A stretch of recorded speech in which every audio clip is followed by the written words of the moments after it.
मैंने बहुत बड़ा रिस्क लिया था जब मैं करियर में था उस टाइम। भाई भाई कितना कमाएंगे, कितना खर्चा होगा, कुछ इस तरह से सोचा था या कोई एक्सेल शीट बनाई थी या कुछ? सोचा था, एक्सेल शीट भी बनाई सर, और उसके लिए मैंने बहुत यूट्यूब वीडियोस फॉलो करी। पर बड़ा ना too good to be true वाली सिचुएशन है सर। लोग ना अच्छा अच्छा दिखाते हैं कि आपको 600 पाउंड में यहाँ घर इजीली मिल जाएगा। ऐसा नहीं है, ग्राउंड रियलिटी ये। जब इंडिया में थे किस पोजीशन पे थे? मैं एसोसिएट मैनेजर था और हीरो में। यहाँ पे आप रिटेल असिस्टेंट की मैं जॉब? रिटेल असिस्टेंट की जॉब तो अप्लाई कर रहा रिस्पॉन्स मिला आपको? था। रिजेक्शंस मिले सर। मंथ्स का नोटिस पीरियड था। तो अच्छा। मेरे पास उतना टाइम नहीं था कि मैं मतलब वीज़ा की वेट करके रेजिग्नेशन देता और फिर 3 मंथ्स में है। तो यहाँ लेकिन वो कल्चर नहीं है। यहाँ पे आप चाहे कितना भी सीख के आए हो, यहाँ वो स्क्रैच से ही आपको कंसिडर करेंगे। डॉक्यूमेंट्स जो आप लगा सकते हो, जो भी एक्सपीरियंस डॉक्यूमेंट, आपके प्रमोशन का डॉक्यूमेंट, जो भी है आपके पास रेलेवेंट डॉक्यूमेंट्स, आप वो सब भेजो। और उनको लेकर मैं साथ में स्ट्रगल नहीं करना चाहता था कि घर ढूंढना बहुत टफ है। वो एक ऐसा था आई ओपनर कि ये क्या हुआ ऑल ऑफ अ सडन। मतलब उसके बाद जॉब्स ढूंढनी स्टार्ट करी। आपकी इनकम देखी जाएगी, स्टूडेंट कुछ नहीं दिखा सकता इस टाइम पे। तो कोई भी एजेंट जो है एग्री नहीं कर रहा था, अगर कर रहे थे तो वो बहुत हाई कॉस्ट रेंट पर। यही रियलिटी है यहाँ की कि आप उस माइंडसेट से आओ कि आपको ओपन रहना है हर एक अपॉर्चुनिटी के लिए, क्योंकि ये आपका सर्वाइवल टाइम है और आपको by hook by crook survive करना ही है। ये करते हैं। मैंने बहुत मेहनत करी, तैयारी करी, प्रिपरेशन करी, इंटरव्यू दिया, मैं सक्सेसफुल भी हो गया। मेरे पास ईमेल आता है, congratulation for clearing your Amazon interview. Message body में बहुत अच्छा ईमेल लिखा और नीचे लिखा however this position is on hold. ये पर यूके जरूर आई है, मैं तो यही बोलता हूँ। ओके, तो आज हमारे साथ हैं सुकेश शर्मा जी। तो सुकेश शर्मा जी, प्लीज़ अपने बारे में बताइए। Thank you sir. नमस्कार। मेरा नाम सुकेश शर्मा है। मैं 2022 में यूके आया था। मैं एक मैकेनिकल इंजीनियर हूँ। 2010 में I did my mechanical engineering in India. After that started working for multiple firms. So I started with a French MNC, then I moved to Honda, which is a car manufacturer. Then I moved to Hero MotoCorp, which is a motorcycle manufacturer in India. और वहाँ मैंने 8.5 9 years spend करे। And उसके बाद इन 2022 आई realised कि life में कुछ करना है आगे। अच्छा ग्राफ चल रहा था, करियर ग्राफ, ग्रोथ अच्छी थी हीरो में। पर अंदर से कुछ फील हुआ कि एक स्टेग्नेशन पॉइंट आ गया, हम आगे कुछ नहीं कर सकते। इंडिया का एक कल्चर भी है कि द मोर यू स्टडी तो थोड़ा ग्रोथ आपका ग्रोथ अच्छा हो जाता है। ऊपर जाएगा। Then I thought of doing some overseas education. तो फर्स्ट टारगेट था कनाडा। ऑब्वियसली पीआर इजी हो जाता है और वो सब कुछ था वहाँ पे। बट उसके बाद रियलाइज़ किया कि उसी कॉस्ट में मैं वहाँ पे कनाडा में पोस्ट ग्रेजुएट डिप्लोमा करूँगा और उसी कॉस्ट में मैं यूके में एक मास्टर्स डिग्री अचीव करूँगा with a specialisation in supply chain. Canada में सप्लाई चेन थोड़ा सा कम था, वहाँ इंटरनेशनल बिजनेस और लॉजिस्टिक्स इनका इस तरफ थोड़ा कोर्स डाइवर्ट हो रहा था। उसके बाद डिसाइड किया let's go to UK. University of Salford में एडमिशन लिया। यहाँ एडमिशन लेने का एक सिंपल एजेंडा भी था कि सिप्स से एक्रेडिटेड है कोर्स। सिप्स की बहुत वैल्यू है हमारे फील्ड में। Chartered institute of purchasing and supply. Purchasing and supply, correct. तो मैंने सोचा कि ठीक है, वही एक तीर से दो निशाने तो इसलिए यूनिवर्सिटी ऑफ सेल्फर्ड में मैंने एडमिशन लिया। मार्च 2022 में मैं यहाँ लैंड हुआ और उसके बाद अभी कंटिन्यू चल रही है जर्नी। ओके, तो कैरियर ग्रोथ तो एक प्रोस्पेक्ट था ही था आपका कि हमने कुछ आगे अच्छा करना है और बढ़िया करना है। जी तो जैसे कि आपने बताया कि आप पहले होंडा वगैरह में काम करते रहे हैं, तो ट्रिगर तो आपका ये हुआ कि आपने और कुछ बेटर करना है। जी। लेकिन साथ जब ट्रिगर हुआ, जब आपने प्रोसेस शुरू किया, ये जो यूके आने का, वीज़े का, यूनिवर्सिटी में अप्लाई करने का, वो कैसे हुआ? मतलब कुछ चैलेंजिंग था या फिर इजी था वहाँ से इंडिया से करना? थोड़ा चैलेंज तो था सर उसमें। पहले तो वही डिसीजन मेकिंग थोड़ी हार्ड हो जाती है कि कहाँ जाना है, इसको शॉर्टलिस्ट करो। तो फेज मैनर में थोड़ा इसमें काम स्टार्ट किया कि पहले कौन सी कंट्री जाएं जहाँ पे बजट, स्कोप, मतलब आगे का फ्यूचर वो सब कुछ देखा कि कहाँ हो सकता है। आयरलैंड भी सोचा था, पर आयरलैंड मतलब ऐसा था कि ठीक है सप्लाई चेन का इतना स्कोप नहीं है वहाँ पे ज़्यादा। देन आफ्टर यूके का थोड़ा ऐसा रहा कि उस टाइम पे ये होता है कि ठीक है यूनिवर्सिटी शॉर्टलिस्ट करते हैं, आइल्स देना था तो वो एक बहुत बड़ा चैलेंज रहता है आइल्स भी। एंड डर बहुत लगता है हम्म। क्योंकि आइल्स देना है, बैंड चाहिए, यूनिवर्सिटी शॉर्टलिस्ट करेगी नहीं करेगी, ये सारे चैलेंजेस थे। फंड्स भी एक वन ऑफ द इशू था, ऐसा नहीं बोलेंगे नहीं था, बट सम हाउ चीज़ें जो है अगर ठीक तरीके से प्लान करें तो वो सब कुछ ओवरकम हो जाता है। मल्टीपल यूनिवर्सिटीज़ में अप्लाई किया था, कोवेंट्री यूनिवर्सिटी में भी हो गया था, बट बताया कि यूनिवर्सिटी ऑफ सल्फर्ड के लिए इसलिए था कि मेरे को एक सर्टिफिकेशन एक्स्ट्रा मिल रहा था, हाँ। दैट्स वाई मैंने कोवेंट्री हम्म। को ड्रॉप आउट किया और मैंने सल्फर्ड को चूज़ किया। और तो आपने किसी एजेंट के थ्रू किया था मैंने वहाँ मैंने एक एजेंट हायर किया था, बहुत ही नॉमिनल फीस थी उनकी, आई थिंक 2500 या 3000 रुपीज़ कुछ उनका रजिस्ट्रेशन था सिंपल।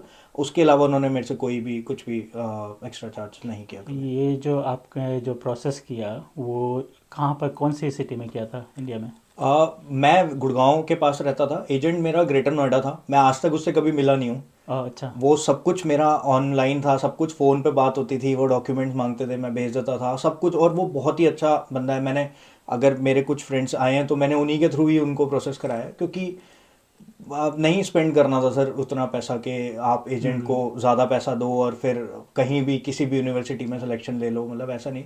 मेरे बिहाफ में उन्होंने बहुत ज़्यादा काम किया, शॉर्ट लिस्टिंग करके दी मेरे को, उसके बाद मैंने अपनी स्टडी करी कि मैं कहाँ किस यूनिवर्सिटी में कौन से कोर्स में जा सकता हूँ, और उसके बाद ये डिसीजन फाइनल हुआ सर। एजेंट ने मतलब आपने सारे डॉक्यूमेंट, छोटी नॉमिनल फीस ली उसने, जी और आपने सारे डॉक्यूमेंट्स वगैरह एजेंट को दे दिए, जी और एजेंट ने फिर आपके लिए रिसर्च वगैरह जो भी किया होगा कि जी किस किस यूनिवर्सिटी में जा सकते हैं जी। क्या कुछ, तो आपने अपना क्राइटेरिया बताया कि मुझे यही करना है, सप्लाई चेन में ही हाँ, जाना ये मैंने क्राइटेरिया बताया क्योंकि कोर्सेज तो वो इंटरनेशनल बिजनेस और प्रोजेक्ट मैनेजमेंट ये सब देना चाहते थे, है। क्योंकि मैं सप्लाई चेन का ही शुरू से रहा हूँ एक कैंडिडेट, तो मैं अपना करियर डाइवर्ट नहीं करना चाहता था कि मैं सप्लाई चेन से इधर डाइवर्ट करूँ, हम्म। उतना रिस्क नहीं ले सकता था।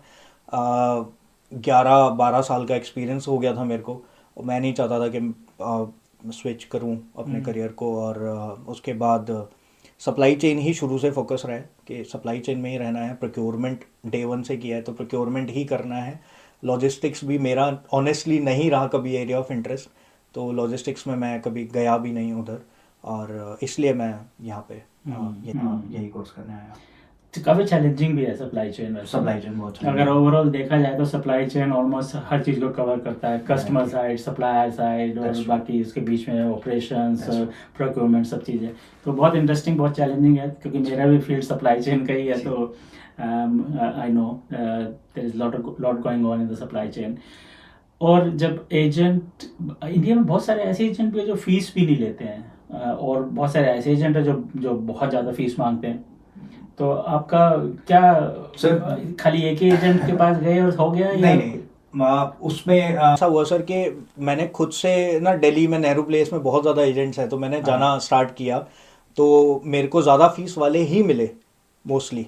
पर मेरे एक फ्रेंड हैं, वो मेरे से पहले बेलफास्ट आए थे, वो क्वींस यूनिवर्सिटी में उनकी वाइफ पढ़ रही थी, तो मैंने उनसे कांटेक्ट किया और उनके थ्रू मैं इस एजेंट से फिर मिला। तो फिर जब मेरी एजेंट से बात हुई और उन्होंने मेरे को बताया कि इतनी फीस है, तो वो ऐसा लगा कि too good to be true वाली सिचुएशन है कि ठीक है मेरा एक फ्रेंड तो गया है बट मैं कितना ट्रस्ट करूं। बट एक होता है सर जो बोलने का तरीका, नॉलेज, वो खुद भी यहीं से पढ़े हुए हैं जो एजेंट हैं, अच्छा। उन्होंने भी यहीं से मास्टर्स किया, तो उनको यहाँ के बारे में इन एंड आउट्स भी पता था काफ़ी। तो जब थोड़ा ट्रस्ट बिल्डअप हुआ तो मैंने कहा ठीक है, आई थिंक 2500 या 3000 कुछ फीस थी, which was not a loss for me कि मैं बहुत ज़्यादा किसी को पे कर रहा हूँ। तो ये था कि ठीक है आप गो हेड करो, और उन्होंने सच में बहुत अच्छा काम किया। जो शॉर्ट लिस्टिंग भी करी मेरे क्राइटेरिया के अकॉर्डिंग, मेरा पूरा रिज्यूमे देखा उन्होंने, मेरा पूरा एक्सपीरियंस उन्होंने जानना चाहा कि आप क्या करना चाहते हो, और उस हिसाब से उन्होंने मेरे को शॉर्ट लिस्टिंग करके दी थी। आई थिंक 10 यूनिवर्सिटीज़ दी थी उन्होंने मेरे को, and then along with the fees and all. तो उस बेसिस पे मैंने और उसको थोड़ा शॉर्टलिस्ट किया, ट्रिम किया उसको, और उसके बाद मैं आगे।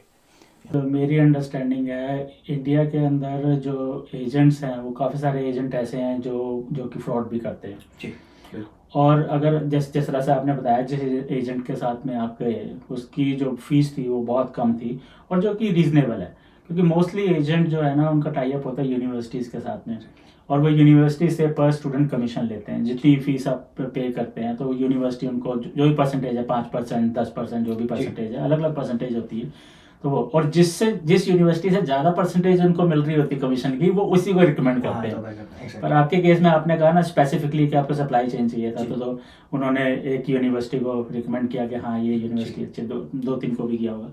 तो दैट इज़ गुड थिंग। आप क्या रिकमेंड करते हैं, लोगों को एजेंट के थ्रू जाना चाहिए या एजेंट देखने के लिए जब वो एजेंट ढूंढना शुरू करते हैं तो क्या किस बात का उनको ध्यान रखना चाहिए? देखो सर, एजेंट का बेसिकली रोल आता है पेपर वर्क में। आपके पास टाइम थोड़ा सा कम होता है जब आप अप्लाई करना स्टार्ट करेंगे, तो आपको वो पेपर वर्क उस अकॉर्डिंग ही रखना है कि कहीं कुछ छूट ना जाए, कुछ रिजेक्शन ना आ जाए, क्योंकि उसके बाद आपके पास वो डेफर हो जाएगा सेमेस्टर के, वहाँ आप एडमिशन नहीं ले पाएंगे, आपका फिर नेक्स्ट में होगा, मतलब वो थोड़े चेंजेस आ जाएंगे। जो मैंने सोचा कि अगर 3,000 रुपये में मेरा सारा काम हो रहा है तो let's go with them. But अगर कोई खुद से भी करना चाहता है तो प्रोसेस को इतना टफ नहीं है, बहुत इजी प्रोसेस होता है अगर वो करना चाहते हैं। पर एक ऐसा होता है ना कि जो बंदा जिसको एक्सपर्टीज़ है, जो जानता है सब कुछ, और हो सकता है आप कोई यूनिवर्सिटी मिस कर जाओ और उन्हें उसके बारे में पता हो, किसी यूनिवर्सिटी ने नया कोर्स स्टार्ट ही किया हो, उसके मॉड्यूल्स ज़्यादा अच्छे हों जो आपको अट्रैक्ट करें, उनको इस चीज़ का आइडिया थोड़ा होता है। तो एक चीज़ बस ये होता है कि एक फ़िल्टर आउट हो जाती है चीज़, कि आप उसको आप लो, एजेंट को पैसे दो और वो फ़िल्टर आउट कर लो। हाँ, मैं ये रिकमेंड करूँगा कि एजेंट को आप मतलब फॉर्च्यून मत दो कि आप बहुत ज़्यादा पैसा हाँ। उनको आप दे रहे हैं। नॉमिनल अगर कोई 2-3 हज़ार 4,000 मांग रहा है तो which is a which fair is good. Fees. हाँ, कुछ भी नहीं है, 2-3 हज़ार में क्या होता वो है किसी। बेसिकली उनकी एडमिन फीस है, जो उन्होंने अपने रिसोर्सेज लगाए हैं, आपके लिए काम कर रहे हैं, और दैट इज दैट फीस। तो उन्हें भी वो ठीक है, यूनिवर्सिटी से ले रहे होंगे, बट अगर हमसे वो 2-3 हज़ार 4,000 ले रहे हैं तो विच इज ओके। एक तरह से रजिस्ट्रेशन फीस ही होगी कि रजिस्ट्रेशन चलो फीस शुरू करते हैं तो एक टोकन मनी टाइप के, जी, हाँ एक हमारा एक कॉन्ट्रैक्ट हो गया तो हमने एग्जैक्टली काम करना है, हाँ एग्जैक्टली। ठीक है, दैट इज़ फाइन। पर एजेंट ढूंढते समय आई थिंक लोगों को ये चीज़ का ध्यान रखना चाहिए कि कौन सा एजेंट सही है। आप उस एजेंट को रिकमेंड करेंगे मैं जिस बिल्कुल करूँगा सर रिकमेंड तो उनको। उस एजेंट का जो नाम है उसका जो एड्रेस है वो हम इसके डिस्क्रिप्शन में डाल देंगे। जी और आप लोगों को अगर यूज़ करना है एजेंट तो आप उस एजेंट को यूज़ कर सकते हैं। देखिए हम कोई स्पॉन्सर नहीं है उस एजेंट से, बहुत सारे एजेंट हैं आप खुद देख सकते हैं, लेकिन अगर आपको वो एजेंट यूज़ करना है जिसको सुकेश जी ने किया है तो आप उसको कर सकते हैं। फिर क्या हुआ आपका, चलो वीज़ा आ गया, इंटरव्यू हुआ एम्बेसी में? नहीं, मेरा इंटरव्यू नहीं हुआ सर एम्बेसी में। मेरा कैस्ट लेटर के लिए इंटरव्यू हुआ था, वो भी एक टेलीफोनिक कॉल था कि why do you want to come in this university, why do you want to choose this course. मतलब सिर्फ एक बहुत बेसिक व्हाट्सएप कॉल था वो, जो यूनिवर्सिटी से ही आया था मेरे को। अच्छा, यूनिवर्सिटी ने किया था, जी ओके। वो क्योंकि आजकल जो वीज़ा है वो यूनिवर्सिटी स्पॉन्सर करती है तो इस वजह से, जी ओके। तो यूनिवर्सिटी ने आपको कॉल किया जी कंफर्म करने के लिए कि बंदा सही भी है कि जी नहीं है, जी। ठीक है। फिर उसके बाद क्या हुआ? तो आपने वीज़ा लग गया आपका, आपने प्रिपरेशन शुरू कर दी। अच्छा पहले ये बताइए, आपने वीज़ा जो लगाया वो आपका अपना डाला या फैमिली का भी डाला साथ में? नहीं, मैंने पहले अपना डाला। मेरे एजेंट ने यही मेरे को सजेस्ट किया था कि आप पहले अपना डालिए और उसके बाद बेसिस ऑन योर वीज़ा जो आ गया होगा उसके बेसिस पे हम आपकी फैमिली का प्रोसेस करेंगे। तो मैंने पहले अपना डाला। चैलेंजेस थे थोड़े से मेरे को, मैंने बहुत बड़ा रिस्क लिया था जब मैं करियर में था उस टाइम। तो क्योंकि क्रिसमस ब्रेक्स आ गई थी बीच में और वो सब कुछ था, तो मेरा 3 मंथ्स का नोटिस पीरियड था। तो अच्छा। मेरे पास उतना टाइम नहीं था कि मैं मतलब वीज़ा की वेट करके रेजिग्नेशन देता और फिर 3 मंथ्स मैं सर्व नहीं कर पाता। तो मैंने ये रिस्क लिया कि मैंने बिना वीज़ा के रेजिग्नेशन दिया, 3 मंथ्स पूरा सर्व किया। ये एक लिया था मैं, let's take this risk, no problem. मैं कॉन्फिडेंट भी था, मैंने एजेंट से भी कई बार बात करी कि क्या मैं ये रिस्क उठा लूँ, आर यू श्योर। उन्होंने बोला कोई दिक्कत नहीं है, आप कर सकते हैं, मतलब डेफिनेटली आ जाएगा। और फिर जब मेरा वीज़ा आया, मेरे वीज़ा आने के बाद जब मैं यहाँ, मुझे बहुत अच्छे से याद है, मैं यहाँ के लिए फ़्लाई करने वाला था, सेम डे पे ही मैंने अपनी सारी डिटेल्स एजेंट को दी और फ्री ऑफ कॉस्ट उन्होंने मेरे स्पाउस का और मेरे बेटी का दोनों का ही वीज़ा उन्होंने प्रोसेस किया आगे, और वो भी उन्हीं के थ्रू दैट्स आया। गुड। तो उनके लिए भी उन्होंने फीस चार्ज की? नहीं नहीं, उनका सिर्फ नॉम अच्छा। वो कंप्लीट जो था रजिस्ट्रेशन फीस वो 3000 थी, बाकी ओके, का था। तो आपकी फैमिली का भी डॉक्यूमेंटेशन लिया एग्जैक्टली उन्होंने किया। एग्जैक्टली। यही सिचुएशन मेरे साथ में हुई थी जब मैं 2004 में आया। तो मैंने पहले एक एजेंट के पास गया, तो उसने उस टाइम पे मुझसे 12,000 फ़ीस ली।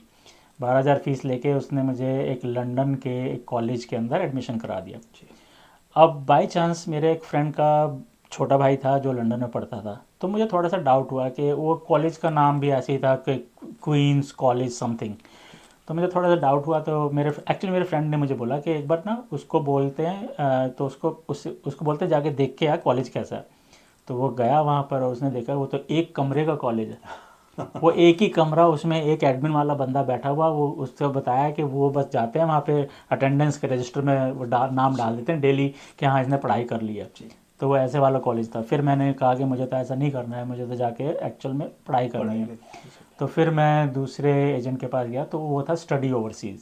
ओके। तो स्टडी ओवरसीज़ जो कि अभी उसका नाम कुछ और है, इंडिया में स्टडी ओवरसीज़ नहीं है, वो वीएफएस के ऑफिस के साथ में हुआ करता था सफदरजंग एनक्लेव में। हम वहाँ पहुँचे तो पता चला कि इसकी तो कोई फ़ीस ही नहीं है, वो तो वैसे ही एडमिशन कराते हैं। जी फिर वहाँ पे मुझे एक लेडी मिली जो कि अभी तक मेरी फ्रेंड है, और अभी वो दूसरी कंपनी में है। मैं उसका नाम भूल रहा हूँ कंपनी का, लेकिन मेरे को याद आ जाएगा। तो वो दूसरी कंपनी में है, तो उन्होंने मेरा भी वीज़ा कराया। और फिर जब मेरी वाइफ आई है, मेरे बेटा आया वहाँ से, उनका भी उन्होंने फ़ाइल वगैरह देखी और कोई फ़ीस नहीं थी बिल्कुल भी। सारा प्रोसेस उन्होंने किया हर चीज़ का। जी तो इस तरह के एजेंट अच्छे होते हैं जी जो कि उनको कमीशन लेनी है, ठीक है, यूनिवर्सिटी से ले रहे हैं, हमें तो उतनी ही फ़ीस देनी है ना, उसमें क्या फ़र्क पड़ता है। अब वो उसमें से 5% ले 10% ले, तो दैट इज़ गुड। तो चलो आपका वीज़ा वगैरह हो गया, फिर उसके बाद क्या?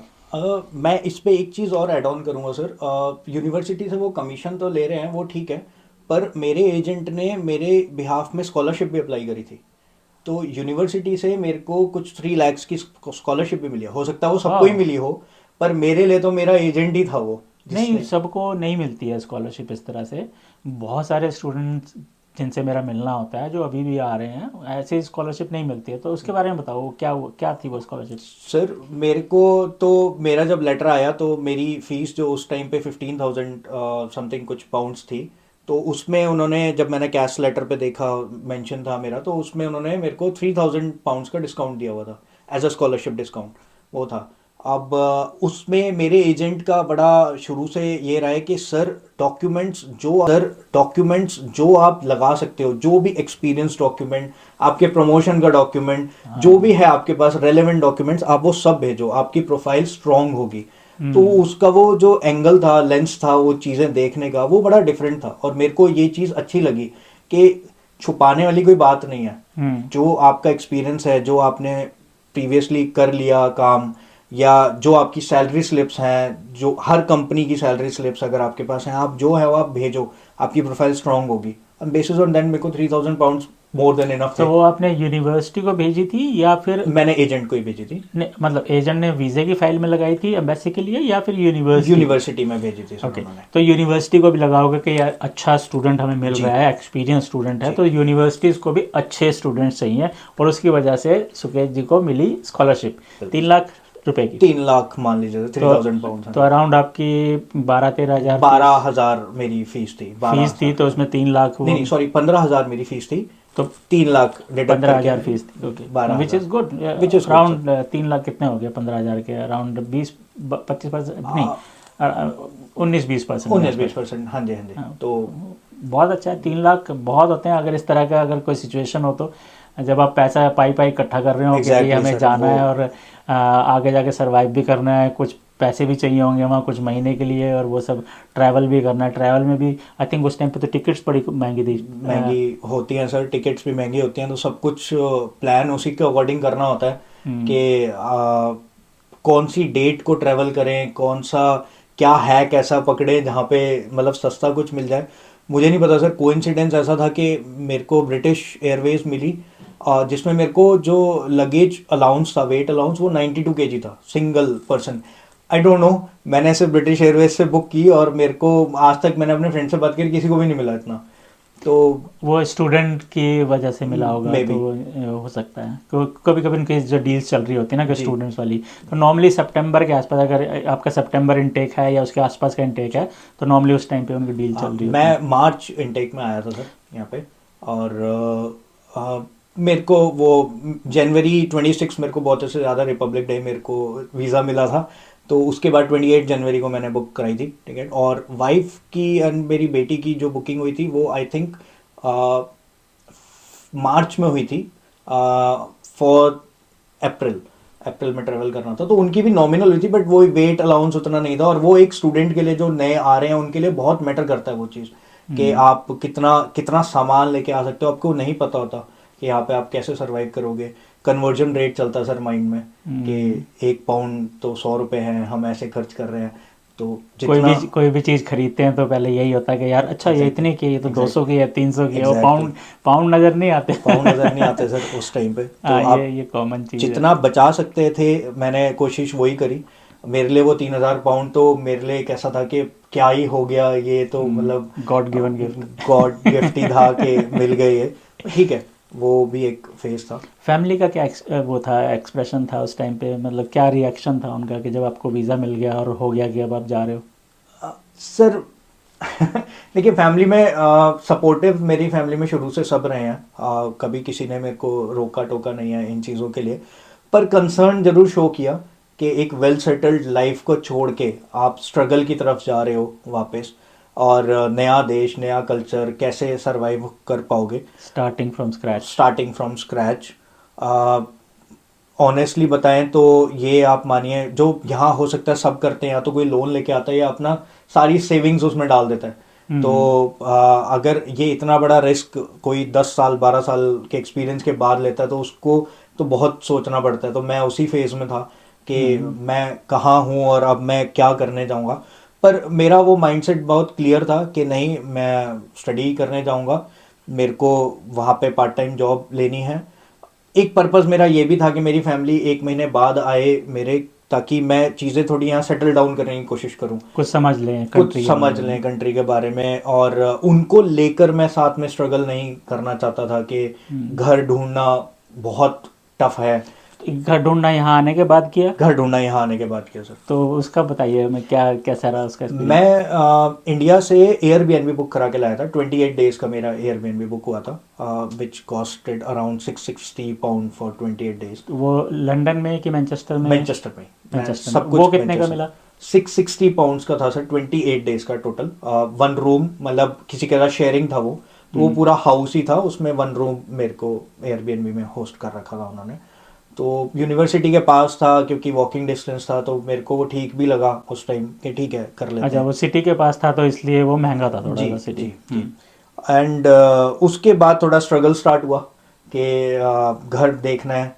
घर देखना यहाँ पे ऐसा होता है कि आपका पूरा बैकग्राउंड चेक होगा, आपकी इनकम देखी जाएगी। स्टूडेंट कुछ नहीं दिखा सकता इस टाइम पे।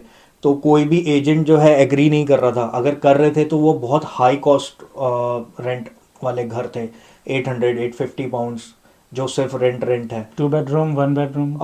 2 बेडरूम ही टारगेट कर रहा था, क्योंकि मेरी बेटी है तो यहाँ काउंसिल अलाउ नहीं करती है। उसके बाद हाँ, ये एक बहुत अच्छी बात कही इन्होंने कि अगर आपके बच्चे हैं साथ में तो आपके बच्चों के लिए अलग बेडरूम चाहिए।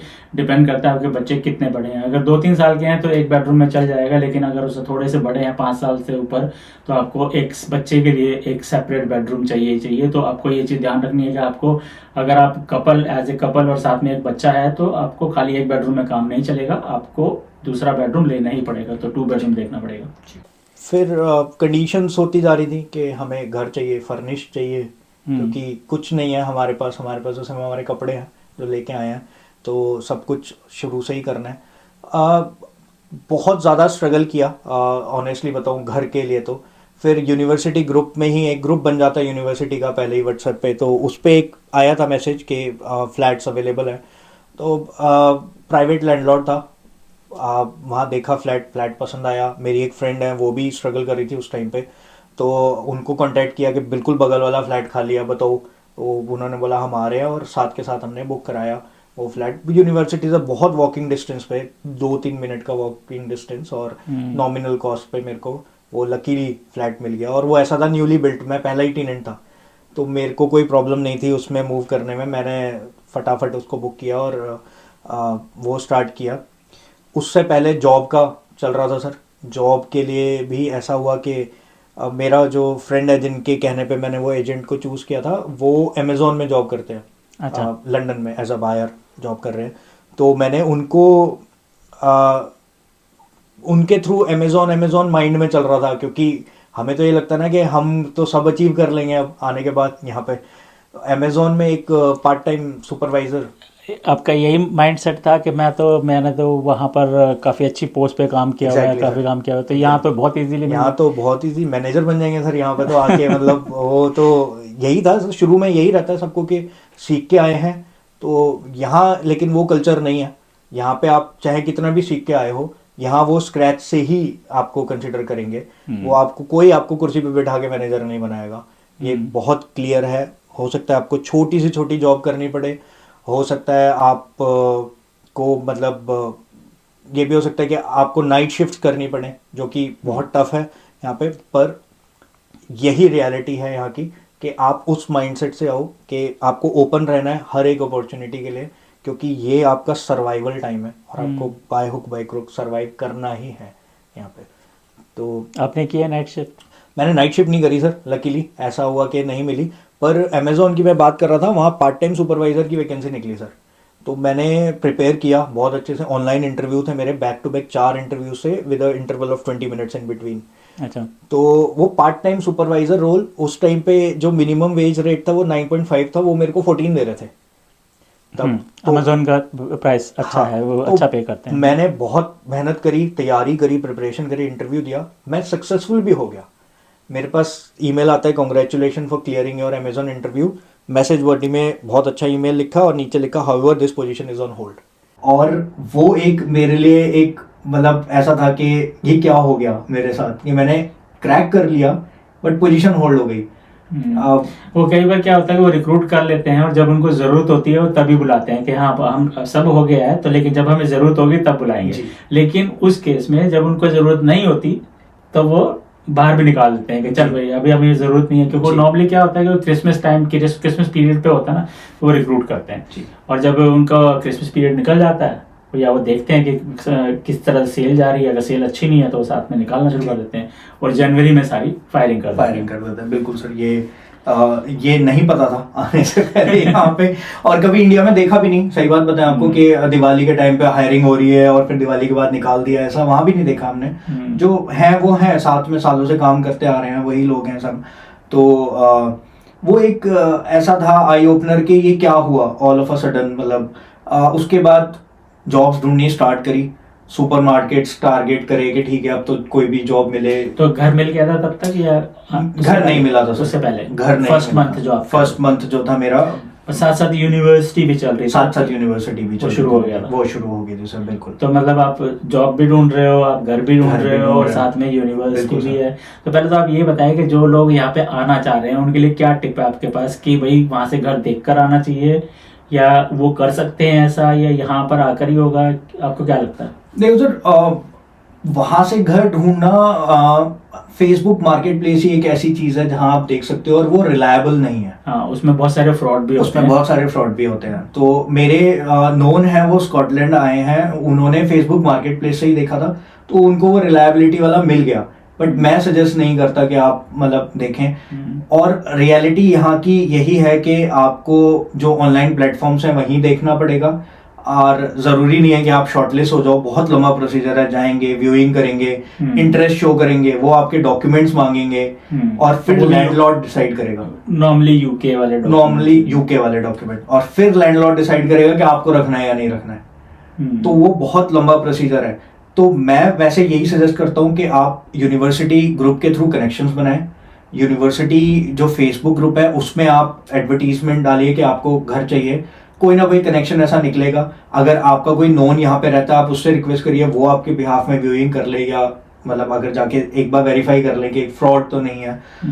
आने से पहले मैं सजेस्ट नहीं करता कि आप कुछ फीस दें उन्हें, पैसे दें उन्हें, क्योंकि 99% वो फ्रॉड केस ही होंगे जो आपसे शुरू में हाँ, पैसे ये ऐसा नहीं है कि यूके जा रहे हैं तो यहाँ पर राम राज मिलेगा आपको, नहीं मिलेगा। यहाँ पर बहुत फ्रॉड के केसेस होते हैं इस तरह से, ऑनलाइन फ्रॉड जो कि प्रॉपर्टी से लेकर रिलेटेड है, कि आप ये पैसे दे दो तो हम आपका डिपॉजिट ले लेते हैं, ये कर लेते हैं, वो कर लेते हैं, अनटिल अनलेस आपका यहाँ कोई जानने वाला नहीं जो जाके देख सके, जो जाके सारा जो डीलिंग है उसके साथ में कर सके, don't do it, never ever do it. WhatsApp group के अंदर या कुछ आप ये कर सकते हैं कि हाँ मैं आ रहा हूँ, मैं इस दिन पहुंचूंगा और मैं या पहुंचूंगी और मैं आके आपको डिपॉजिट तभी दूंगी हाथ के, Exactly. सब कुछ देखने के बाद, अदरवाइज ना करें। बेस्ट ये है कि आई थिंक वही जो सुकेश जी ने कहा कि आपके जो ग्रुप्स बने हुए फेसबुक के या व्हाट्सएप के, उसमें आप डालें, कोई ना कोई स्टूडेंट आपको शेयरिंग वाला मिल जाएगा, हो सकता है जिन्होंने ऑलरेडी लिया हो, या फिर स्टूडेंट अकोमोडेशन तो है ही है, सारी यूनिवर्सिटी स्टूडेंट अकोमोडेशन प्रोवाइड करती है, लेकिन उनके टर्म्स कंडीशन देख लेने बहुत जरूरी है। कई बार क्या होता है कि आप 1 साल से पहले इसको छोड़ नहीं सकते, तो ये भी एक बहुत जरूरी है। अच्छा, फिर क्या हुआ? तो फिर उसके बाद सर टेस्को जो यहाँ के सुपर स्टोर्स हैं उनमें स्टार्ट किया अप्लाई करना, नहीं पता था रिज्यूमे बनाना है, अपन तो वही सप्लाई चेन वाला ही रिज्यूमे उनको दिए जा रहे थे। तो आप क्या अप्लाई कर रहे थे, मतलब सप्लाई चेन की जॉब ही अप्लाई कर रहे थे आके? मैं रिटेल असिस्टेंट की जॉब अप्लाई कर रहा था, जो भी part time job supply chain के सीवी के साथ। सप्लाई चेन के सीवी के साथ। और आप जब इंडिया में थे किस पोजीशन पे थे? मैं एसोसिएट मैनेजर था। और यहाँ पे आप रिटेल असिस्टेंट की? मैं रिटेल असिस्टेंट की जॉब। तो रिस्पॉन्स मिला आपको? रिजेक्शंस मिले सर, हर जगह मेरे को रिजेक्शंस मिले। और उसके बाद अब आप ये बोलिए कि या तो मतलब समझ नहीं थी या समझना नहीं चाहते थे, जो भी था, चीज़ें धीरे धीरे मतलब ऐसा हुआ कि बस फैमिली के आने का टाइम हो रहा है और मुझे बस डिसीजन अब करना ही है। तो बैठ के एनालाइज किया कि गलती कहाँ हो रही है, शॉर्ट लिस्ट ही क्यों नहीं हो रहे हैं। तो फिर जो एक्सट्रीम प्रेशर होता है ना बंदे के ऊपर, तब जाके बंदे का कभी कभी दिमाग काम करता है कि भाई अब तो मुझे करना ही पड़ेगा। तो वो सिचुएशन हो गई, वो सिचुएशन आई सर। और मैंने रिज्यूमे टेलर्ड किया अपना, सप्लाई चेन का कोई एक्सपीरियंस दिखाने की ज़रूरत ही नहीं थी। यहाँ पे अगर आप पार्ट टाइम जॉब किसी भी स्टोर में करना चाहते हैं तो वो कस्टमर ओरिएंटेड आपकी चीज़ें होनी चाहिए रिज्यूम के अंदर, कि आप कस्टमर ओरिएंटेड हैं, कस्टमर के थ्रू आप कैसे आप उनको डील करेंगे, कैसे मैनेजर से डील करेंगे, सुपरवाइजर डील करेंगे, वो सारी चीज़ें डालनी। एक 1 पेजर या 2 pager, 1 pager I think more than enough ही है अगर इनिशियल जॉब्स के लिए आप जा रहे हैं। तो मेरा प्राइमार्क में इंटरव्यू में शॉर्टलिस्ट हुआ फर्स्ट टाइम, और प्राइमार्क में मैं इंटरव्यू देने गया और इंटरव्यू क्रैक कर लिया और उन्होंने विद इन नेक्स्ट 2-3 डेज ही मेरी स्टार्टिंग कर दी थी। 31 मार्च मुझे याद है डेट, मैंने प्राइमार्क में स्टार्ट किया था। कितने दिन हो गए आने के बाद? मैं 5 मार्च को आया था सर, तो 25-26 डेज में। तो आपके ये जो जर्नी रही कि आप सीवी डालते रहे, रिजेक्शन आते रहे, उसके बाद में आपने ऐसा क्या आपने लर्निंग हुई जो आप बताना चाहें लोगों को कि भाई ये टिप्स हैं, आप ये करोगे तो शायद आपको अपॉर्चुनिटी जल्दी मिल जाए? तो इसमें ना ज़रूरी नहीं है कि आप शुरुआत इनिशियल जॉब्स के लिए कर रहे हैं। ये टिप हर टाइम में आपके अप्लाई करेगी कि आप जब भी किसी जॉब के लिए अप्लाई कर रहे हो, आप ये देखिए कि वो टेलर्ड रिज्यूम होना चाहिए, आपका स्टैंडर्ड रिज्यूमे नहीं होना चाहिए। और एक कोशिश करो कि 90% ऑफ कीवर्ड्स जो है वो मैच करें, क्योंकि यहाँ पे कोई पर्सन शॉर्टलिस्ट नहीं करता आपका रिज्यूमे, यहाँ सॉफ्टवेयर है जो शॉर्टलिस्टिंग करता है। तो वो सॉफ्टवेयर कीवर्ड्स मैच करेगा कि कितने कीवर्ड परसेंटेज मैच हो रहा है। उनका टारगेट शायद 75-80% होता है, इसलिए मैं 90 बोल रहा हूँ कि आप अपनी तरफ से कोशिश करो, जितने ज़्यादा आप कीवर्ड्स उसमें डाल सकते हैं, शॉर्टलिस्ट होने के चांसेस ज़्यादा हैं, क्योंकि वही एक फर्स्ट स्टेप है। और वो अगर नहीं हुआ तो फिर स्ट्रगल रहेगा ही, आप कहीं भी जॉब नहीं कर पाएंगे। आई थिंक वो जो आजकल तो लोग एआई यूज़ करते हैं, आर्टिफिशियल इंटेलिजेंस, सीवी को चेक करने के लिए कि उसमें कीवर्ड मैच हो रहे हैं कि नहीं हो रहे हैं। और एआई को भी मुश्किल से 10 से 15 सेकंड मिलते हैं वो करने के लिए। अगर वो 15 सेकंड में आपका सीवी सिलेक्ट नहीं हुआ तो आपका वो जॉब कभी नहीं मिलेगी, वो रिजेक्ट ना, वो इंटरव्यू कॉल करेंगे क्योंकि शॉर्टलिस्ट ही नहीं हुआ। अब ये कीवर्ड की जो बात है, इसके लिए हम एक नई वीडियो लेके आएंगे बहुत जल्दी, जिसमें हम बताएंगे कि सीवी को, यूके का सीवी किस तरह से बनाना है। हम आपको दिखाएंगे, आपको आपका जो जॉब डिस्क्रिप्शन है उसके साथ में अपने सीवी को मैच किस तरह से करना है। लेकिन उसके लिए आपको इस चैनल को सब्सक्राइब करना बहुत ज़रूरी है, अदरवाइज़ वो वीडियो आप तक नहीं पहुँचेगी। सो थैंक यू सुकेश जी। हम बात कर रहे थे कि सीवी की, तो उसके बाद चलो आपको प्राइमार्क में जॉब मिली। वो फीलिंग कैसी थी आपकी? वो फीलिंग बहुत अच्छी थी सर। गया जब प्राइमार्क विजिट किया, बड़ा लगा, बहुत बड़ा स्टोर है, जाना चाहिए, जॉब चाहिए, क्योंकि आई थिंक 27-28 मार्च को मेरा वहाँ पे इंटरव्यू हुआ था और 8 अप्रैल को मेरी फैमिली को आना था। तो मेरे पास तो डेज ही नहीं थे कि मैं क्या करूँ। मेरे मेरे पैसे तो ऐसे जा रहे थे कि बस आपने टैप किया, बस वाले ने 2 पाउंड्स ले लिया, which is equal to 200 rupees, और मतलब ऐसा कुछ चल रहा था। आपने पैसे की बात की, सॉरी ये मैं काट रहा हूँ। आपको क्या लगता है जब आप यहाँ पर यूके में आए, उससे पहले आपने कोई कैलकुलेशन की थी इंडिया में कि भाई कितना कमाएंगे, कितना खर्चा होगा, कुछ इस तरह से सोचा था, या कोई एक्सेल शीट बनाई थी या कुछ? सोचा था, एक्सेल शीट भी बनाई सर, और उसके लिए मैंने बहुत यूट्यूब वीडियोस फॉलो करी। पर बड़ा ना too good to be true वाली सिचुएशन है सर। लोग ना अच्छा अच्छा दिखाते हैं कि आपको 600 पाउंड में यहाँ घर इजीली मिल जाएगा। ऐसा नहीं है, ग्राउंड रियलिटी ये नहीं है। 600 पाउंड में आपको घर मिलेगा जो बिल्कुल आउटस्कर्ट्स में होगा, जहाँ से हो सकता है आपको 1.5 आवर आपको ट्रैवलिंग टाइम लगे। वहाँ जॉब्स अपॉर्चुनिटी नहीं होंगी आपके लिए। तो आपने 800 850 का लिया, अगर कोई 600 का ले रहा है, 200-250 पाउंड बचा रहा है मंथ के, तो उतना तो वो ट्रैवल में लग उतना वो ट्रैवल में लग जाएगा। Exactly sir. ओके। तो वो जो चीज़ें थी वो मैंने भी यही सोचा कि मेरे को घर तो मिल ही जाएगा वहाँ पे, पैसा तो है ही हमारे पास, हम उनको दे देंगे। जितना 2 महीने का रेंट एडवांस देना होगा वो भी है, वो भी उतना लेके आए थे हम कि दे देंगे। पर यहाँ पे तो वो जो बैकग्राउंड वेरिफिकेशन है वो बिल्कुल डिफरेंट थी घर के लिए। तो कोई भी मतलब मैं ये बोलूँगा कि लैंडलॉर्ड शॉर्टलिस्ट नहीं कर रहा था आपको उस टाइम पे, क्योंकि वेरिफिकेशन में आप फेल ही हो गए। क्रेडिट हिस्ट्री नहीं है आपकी, आपके पास कोई सैलरी स्लिप नहीं है, तो आपके पास बैंक अकाउंट भी नहीं था उस टाइम पे, क्योंकि उसके लिए भी वेट करना होता है थोड़े टाइम के लिए। तो वो सारी सिचुएशन थी। तो प्राइमार्क तो ऐसा हो गया कि बस यहाँ तो अब स्टार्ट हो जाएगी, और इनकम शुरू होनी बहुत ज़रूरी थी कि जब आपकी सैलरी आएगी आप उस हिसाब से ही फिर पाउंड्स में कमाओगे, तो पाउंड्स में ही खर्चा करोगे। एटलीस्ट वो कन्वर्जन थोड़ा सा आप उसको हटाओगे अपने माइंड से। तो वैसे स्टार्ट किया सर। और तो आपको प्राइमॉर्क में 25 दिन के अंदर जॉब मिल गई? मेरे को 25 डेज में मिल गई। वो भी जब आपको लगा कि हाँ यार कुछ गलत है तो सीवी को मॉडिफाई किया जाए। सेकंड चीज़, आप उस टाइम पे स्टिल घर देख रहे थे? हाँ जी। और फैमिली आने वाली थी? हाँ जी बिल्कुल। तो चलिए, फैमिली आपको फिर आप फैमिली के आने से पहले घर मिल गया था? मेरे को फैमिली के आने से पहले घर मिल गया। वही मेरे ख्याल से 2-3 दिन पहले, मतलब ऐसा हो गया था कि 2-3 दिन पहले ही मैं मूव कर गया। मैंने एडवांस दिया उनको, लैंडलॉर्ड को, और मैं मूव कर गया। और 8th को मेरी फैमिली आई, तो मेरे पास तो जो सामान था मैं ले गया। फैमिली आई, फैमिली को वहीं लेके आया, और उसके बाद हम धीरे धीरे उनको सेटल डाउन किया।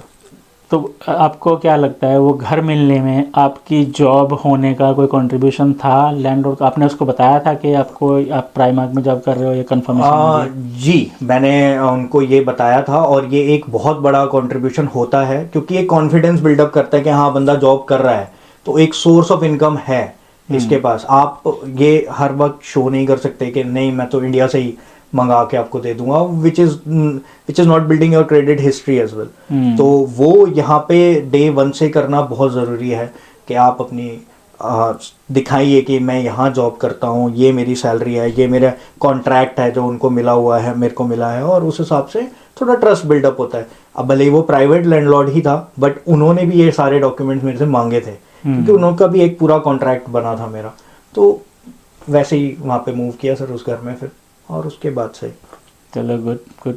फिर फैमिली आई, तो फैमिली आने के बाद चैलेंजेस बढ़े या कम हुए, आपको क्या लगता है? फैमिली आने के बाद थोड़े से चैलेंजेस बढ़े सर, क्योंकि देखिए घर हो गया था, घर का रेंट वो तो हर महीने जाना ही है। उसके अलावा आपका सिर्फ काउंसिल टैक्स ही नहीं है, बाकी के सारे खर्चे तो हैं। इलेक्ट्रिसिटी आपको पे करना है, वाटर बिल आपको पे करना है। By the way, council tax जो होता है वो यहाँ पर टैक्स होता है जैसे कि इंडिया के अंदर म्यूनिसिपल कॉरपोरेशन को जो टैक्स जाता है, हाउस टैक्स जिसको हम बोलते हैं, यहाँ पर मंथली जाता है। और मिनिमम एक घर का जो टैक्स होता है वो तकरीबन 150 पाउंड, 150 पाउंड टू 200 पाउंड होता है। लेकिन स्टूडेंट्स के लिए वो फ्री है। लेकिन आपके साथ स्टूडेंट के साथ अगर डिपेंडेंट आ रहे हैं तो कई बार वो खाली आपको 25% डिस्काउंट ही देते हैं, उससे ज़्यादा डिस्काउंट नहीं देते हैं। लेकिन अगर जब मेन एप्लीकेंट स्टूडेंट है तो आप उनको बोल सकते हैं कि भाई मैं मेन एप्लीकेंट हूँ और ये मुझे फुल डिस्काउंट चाहिए, तो आपको डिस्काउंट मिल जाएगा। तो चैलेंजेस बढ़े सर, क्योंकि घर की इनकम तो लिमिटेड ही थी, और उसमें सर्वाइवल नहीं, मुश्किल मतलब नहीं हो सकता था, पॉसिबल ही नहीं था। पार्ट टाइम आप 20 आवर्स कर सकते हो, मिनिमम वेज रेट उस टाइम पे 10 पाउंड्स था, तो आप 200 अ वीक आप कमा रहे हो और 800 पूरे मंथ का हो गया। और तो रेंट पे क्या? वो तो है ही नहीं, तो प्रेशर वाइफ के ऊपर भी था कि उन्हें भी जॉब स्टार्ट करनी है। थोड़ा सा टाइम लगा उनको, मेरे ख्याल से 1 महीना उनको लगा, बट 1 महीने बाद उन्होंने भी एक जॉब लैंड करी यहाँ पे। और मैं ये बोलूँगा कि वो डिपेंडेंट वीज़ा पे थे। तो डिपेंडेंट, मैं हमेशा बोलता हूँ ये चीज़ कि डिपेंडेंट वीज़ा का नाम डिपेंडेंट वीज़ा इसलिए होता है कि वो स्टूडेंट की डिपेंडेंसी ले ले। तो उन्होंने Yeah. बहुत अच्छे से ये रोल प्ले किया। मुझे अच्छे से याद है उनका, वैसे तो वर्क फ्रॉम होम वाला रोल था, बट यहाँ पे होता है एक सर्टेन आवर्स के बाद, आई थिंक 45 आवर्स के बाद सैटरडे 1.5 टाइम्स और संडे 2 टाइम्स सैलरी होती है। तो उन्होंने बहुत सैटरडे संडेज कंटिन्यूसली 7-7 8-8 घंटे काम किया। लेकिन वो सभी जॉब्स में नहीं है, वो किसी सभी किसी जॉब में होता है, हर जॉब इस तरह से ऑफर नहीं करती हैं। तो हाँ, ओवर टाइम मिलता है जो कि 1.5 टाइम और 2 टाइम्स भी हो सकता है, लेकिन वो किसी किसी जॉब में। तो आप जब आप अपनी कैलकुलेशन करें तो उसको ऐड ना करें कि सैटरडे बिल्कुल संडे का नहीं। आपको इतना मिलेगा। बिल्कुल आप अगर स्टूडेंट हैं तो आप 20 आवर्स से ज़्यादा काम कर ही नहीं सकते, और 20 आवर्स भी एक फिगर है। आपको 16 आवर मिल सकते हैं, आपको 18 मिल सकते हैं, तो 20 पूरा भी ना लें तो आप ये लेके चले कि 75% ही आप काम कर सकते हैं। जी। और मैं इसलिए मैंने ये कोट किया कि वो उन्होंने काम किया क्योंकि उनको एक अपॉर्चुनिटी मिली, और यहाँ पे उस टाइम की प्रायोरिटी हमारी थी कि हमें हाउस होल्ड इनकम को इंक्रीज करना है, क्योंकि सर्वाइवल नहीं था, हम इंडिया से और ट्रांसफ़र नहीं करना चाहते थे यहाँ पे। मैं इसीलिए ये चीज़ कोट कर रहा था कि उन्होंने बहुत मेहनत करी है। और मेरे लिए एक चैलेंज था, बेटी का एडमिशन भी एक चैलेंज था। तो जब मैंने थोड़ा पता किया तो काउंसिल में एक फॉर्म भर, मतलब वो होता है ऑनलाइन, आपको उसका प्रोसीजर बताएं, तो जो लोग बच्चों के साथ आना तो चाहते हैं। उसका बहुत सिंपल प्रोसीजर है। आप अपना प्रोफाइल बनाएं, काउंसिल जिस भी काउंसिल के अंडर आप आते हैं वहाँ पे आप प्रोफाइल बनाइए, वहाँ अपने उनकी वेबसाइट पे, और वहाँ अपनी डिटेल्स आप फिल आउट करिए। आपकी बेटी है या बेटा जो भी, आप अपने चाइल्ड का पूरा डिटेल डालिए, क्या एज है उनका, और उसके बेस पे आपको 1.6 माइल्स के रेडियस में आपको स्कूल्स को चूज़ करना होता है। आपको अपनी प्रायोरिटी देनी होती है 1 2 3, आप जो भी रैंक उनको आप देना चाहते हैं अप टू 3 दे सकते हैं। एंड उसके बाद आप जब वो फिल आउट कर लेंगे, देन वो काउंसिल की रिस्पॉन्सिबिलिटी है कि वो स्कूल से बात करेंगे, और जहाँ भी पोजीशन अवेलेबल होगी वहाँ आपको एडमिशन मिल जाएगा। थोड़ा सा फॉलोअप मैंने अपनी तरफ से किया, मैंने स्कूल्स को फ़ोन किया टू बी ऑनेस्ट कि मैंने ऐसा एप्लीकेशन डाला है। तो मेरे को ऐसा लगता है, आई एम नॉट सेइंग कि इट इज़ ट्रू, तो मेरे को ऐसा लगा है थोड़ा एक्सपीडिशन हो गया उससे, अगर मैंने उनको फ़ोन किया। पर ज़रूरी नहीं है, काउंसिल अपना काम थोड़ा जल्दी करता है, क्योंकि यहाँ की काउंसिल को भी यही चाहिए कि बच्चा घर पे ना बैठे, स्कूल में जितनी जल्दी एडमिशन हो जाए वो उनके लिए भी अच्छा है। यहाँ पर ये बहुत अच्छा है, काउंसिल टैक्स तो ले रही है आपसे, लेकिन बहुत सारी चीज़ें हैं जो आपके लिए करती हैं, जैसे कि बच्चों की स्कूल की फ़ीस फ्री है आपकी। दूसरा, बच्चा कभी घर पे ना बैठे, ये उनकी रिस्पॉन्सिबिलिटी वो ले लेते हैं। अगर आपका बच्चा स्कूल नहीं गया है तो स्कूल से फ़ोन आ जाएगा कि आपका बच्चा स्कूल नहीं आया। बिल्कुल। दूसरा, जैसे कि सुकेत ने बताया कि आप फॉर्म फिल कर दीजिए और आपको बहुत जल्दी काउंसिल रिस्पॉन्स दे देती है। ये एक बहुत अच्छा आइडिया था कि आपने स्कूल को भी बात की, तो स्कूल को पता था कि हाँ, इस बच्चे का एडमिशन हो सकता है। लेकिन जो स्कूल, जो 1.6 माइल की रेडियस जो इन्होंने बताई, उसको हम बोलते हैं कैचमेंट एरिया। उस कैचमेंट एरिया में स्कूल, आपको ये करना है कि रिसर्च खुद करनी है कि कौन सा स्कूल की कैटेगरी, वो आउटस्टैंडिंग कैटेगरी है या गुड कैटेगरी है या एक्सीलेंट कैटेगरी है, वो आपको देखना है, जो कि आपको इजीली यहाँ पे यूके में किसी जो ऑफस्टेड की वेबसाइट है, दूसरी वेबसाइट है, उसके ऊपर आपको मिल जाएगी। तो बच्चों के साथ अगर आप आ रहे हैं तो आप देखें कि जिस एरिया में, अच्छा एक चीज और है, आपको घर मिलने के बाद ये देखना चाहिए कि बच्चे का स्कूल कौन सा होगा, क्योंकि अगर आपका बाद में कहीं दूर घर मिलता है तो फिर आपको प्रॉब्लम होगी कम्यूट करने में स्कूल से, और बच्चे को छोड़ना लेना और वो सब करना, और फिर स्विच ओवर भी बच्चे का एक स्कूल से दूसरे स्कूल में प्रॉब्लम होती है सर, क्योंकि उनको भी एडजस्ट करना है, उनके लिए भी एक कल्चरल शॉक है जब वो यहाँ आए। बिल्कुल डिफरेंट कल्चर है, लैंग्वेज बैरियर है। आप चाहे आपने आइल्स दिया है, पर यहाँ फिर भी जो एक्सेंट है वो बहुत डिफरेंट है आपको। बच्चे फिर भी जल्दी ग्रैब कर लेते हैं चीज़ें, पर हमें ही प्रॉब्लम होती है। मैनचेस्टर के अंदर तो, मैनचेस्टर के अंदर तो फिर भी थोड़ा सा एक्सेंट ठीक है।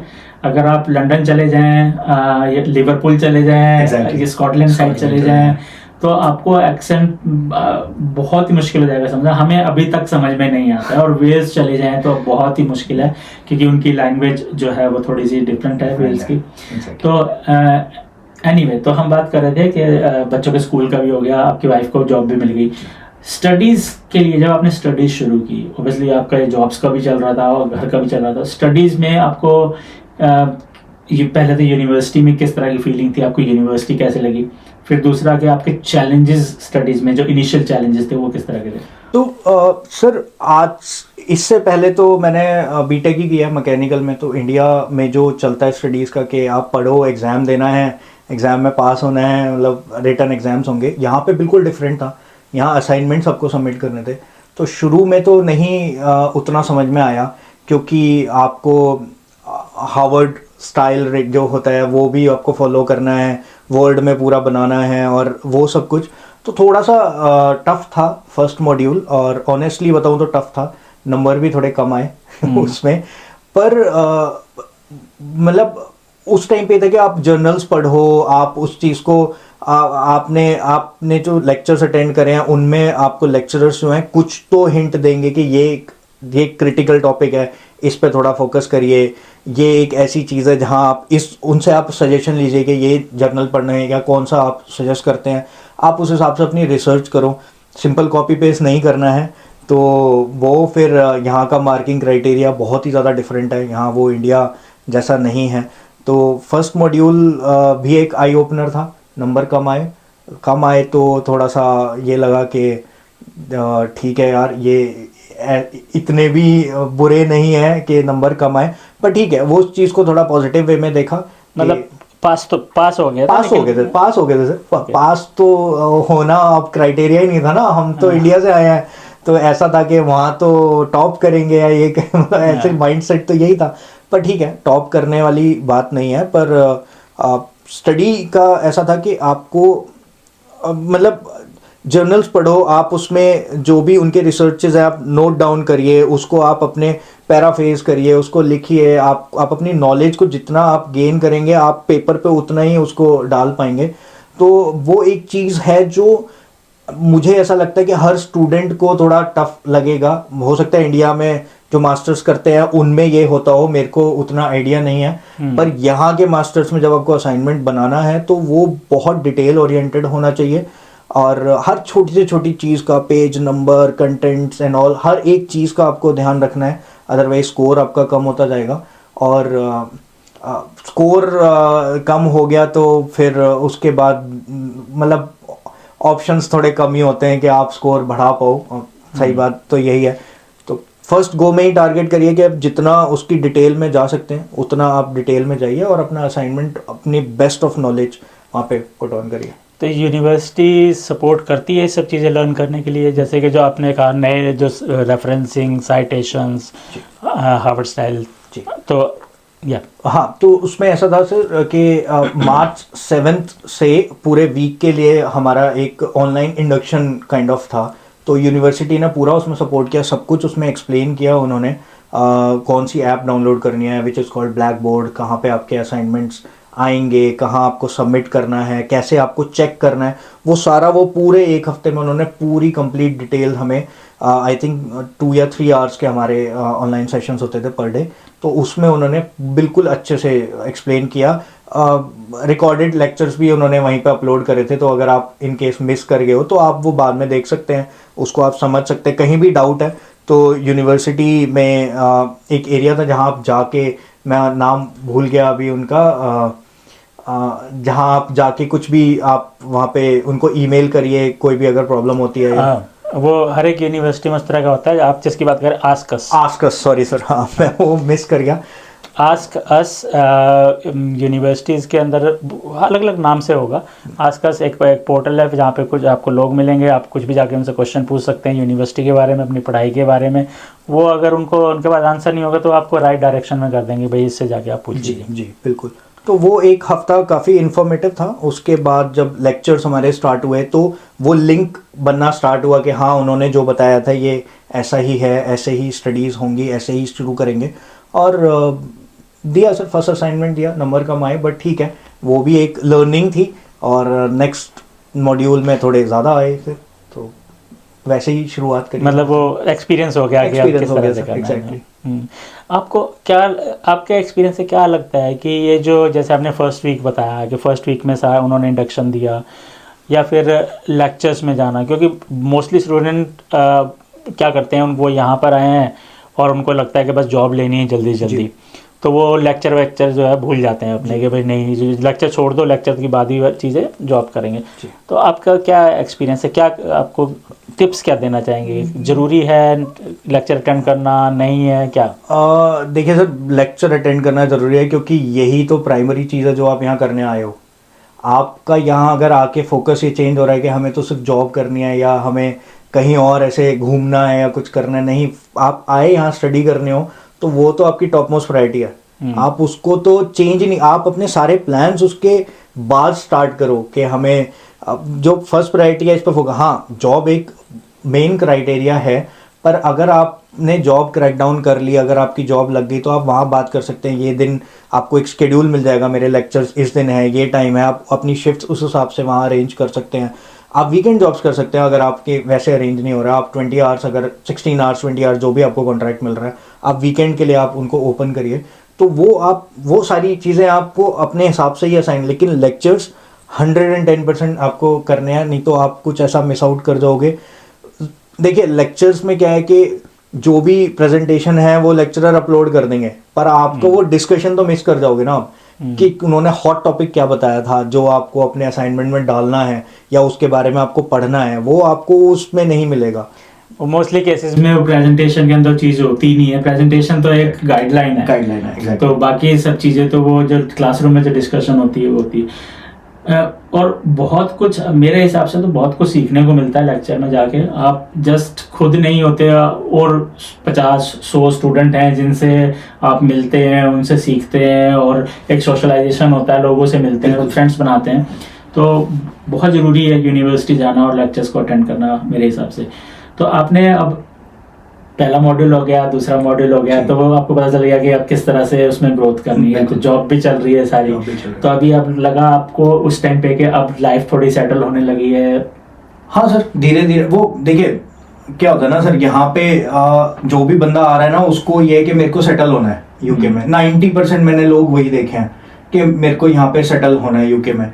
तो वो पहला साल तो बहुत जल्दी निकल जाता है कि बहुत ज़्यादा स्ट्रेस भी रहता है पढ़ाई का, डिसर्टेशन का बहुत ज़्यादा स्ट्रेस रहता है। मिलता है आपको, ठीक है, आपको 3 मंथ्स मिलेंगे डिसर्टेशन के लिए, बट वो बड़ा स्ट्रेसफुल पीरियड है कि आपको अपने सुपरवाइजर से कांटेक्ट करना है, आपको वो सारी चीज़ें करनी है। पर बाय द वे, डिजिटेशन की जहाँ बात है, डिजिटेशन का हमारा एक अलग चैनल है डॉक्टर मनदीप सैनी के नाम से, जहाँ पे आप डिजिटेशन से रिलेटेड और एजुकेशन से रिलेटेड सारी वीडियोस की साइटेशन कैसे करनी है, क्रिटिकल राइटिंग कैसे करनी है, वो सारी वीडियोस आपको वहाँ पर मिल जाएगी। इस चैनल के ऊपर अगर आप जाएंगे तो वहाँ पर भी आपको चैनल का लिंक मिल जाएगा। और ऑनेस्टली बताऊँ तो वो चैनल बहुत हेल्पफुल रहा है मतलब मैंने भी फॉलो किया है वो, और मेरे को हेल्पफुल रहा है वो। डिसर्टेशन के टाइम पे भी काफ़ी हेल्पफुल रहा कि कैसे करना है उसको, कैसे चूज़ करनी है चीज़ें। टॉपिक एक मेन चीज़ होती है डिसर्टेशन में कि आप क्या टॉपिक ले रहे हो, उसके बारे में आपको नॉलेज कितनी आप गेन कर सकते हो या कितनी आपको है, वो एक बहुत, आप रैंडम कोई टॉपिक नहीं उठा सकते हो। और जब लाइफ थोड़ी सेटल डाउन होनी स्टार्ट तो हो गई थी, वाइफ भी जॉब कर रही थी, वो था, उसके बाद फेज़ आया कि ठीक है अब घूमने चलते हैं। तो घूमे भी सर, लंदन गए घूमने, और विद फैमिली अच्छा एक ट्रिप बनाया था। और उसके बाद थोड़ा ये हुआ कि अगर जॉब मिल जाती है, स्पॉन्सरशिप मिल जाती है, तो PSW पे मूव करने की ज़रूरत नहीं पड़ेगी। अदरवाइज़ PSW का एक अपना खर्चा है, जिसके लिए आपके पास अभी टाइम है कि अगर आपको मनी सेव करनी है तो आप अभी करो। PSW is post study work visa, जो कि UK 2 साल के लिए देता है आपको पोस्ट स्टडी वर्क वीज़ा। और उसकी आई थिंक उसकी वीज़े की फ़ीस भी बहुत ज़्यादा है, अब इंक्रीज़ हो गई है सर। अभी IHS, और मेरे टाइम पे 634 थी IHS फीस, जो हेल्थ सरचार्ज है, अब 1035 हो गई है उसकी पर ईयर, पर पर्सन IHS की। IHS। और वीज़े की fees, visa I think 800 something कुछ पाउंड था।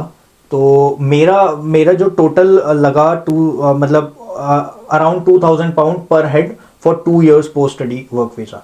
तो फैमिली में 3 जने हैं तो 6,000 पाउंड। तो 6,000 पाउंड। तो आपका 1 साल का आपने डिग्री फिनिश किया, हाँ जी, उसके बाद आपने 6,000 पाउंड दिए वीज़ा को PSW लेने के PSW के लिए। लिए मूव करने के लिए, बिल्कुल सर। और जिसके साथ अगर 4 जने हैं तो मतलब दो बच्चे हैं जिसके, तो अब तो थोड़ा और एक्स्ट्रा ही लगेगा सर। अब आप 400 लगभग पाउंड एक्स्ट्रा भी मानिए, क्योंकि वो IHS तो बढ़ ही गया आपका इस टाइम पे।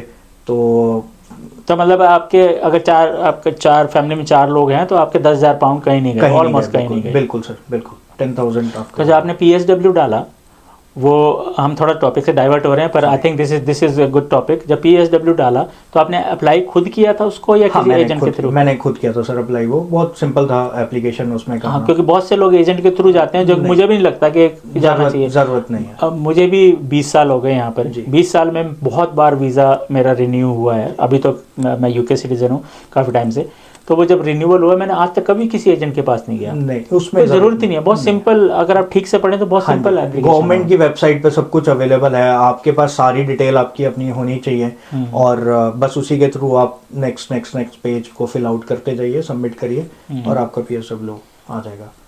और अगर आप एजेंट के पास जाते हैं तो एजेंट कम से कम आपसे 500,000 पाउंड ले लेगा उसको करने। यहाँ पे अगर जाते हैं तो बिल्कुल डेफिनेटली ले लेंगे। यहाँ सॉलिसिटर्स हैं वो जो फिल आउट करते हैं, तो वो मतलब मान के चलिए 500 तो बहुत मिनिमम कॉस्ट है जो वो ले लेंगे, which you can save easily. बहुत सिंपल है उसको करना। तो अभी आपको तकरीबन 2 साल, मेरे को 2 साल पूरे हो गए। 2 साल हो गए, तो अभी आप क्या कर रहे हैं? सर, तो जब स्टार्ट की, जब फिनिश करी, प्राइमार्क पे थे आप? हाँ, मैं प्राइमार्क में था। मैंने फिनिश करी, मेरा रिजल्ट आई थिंक अप्रैल या मई में आ गया था।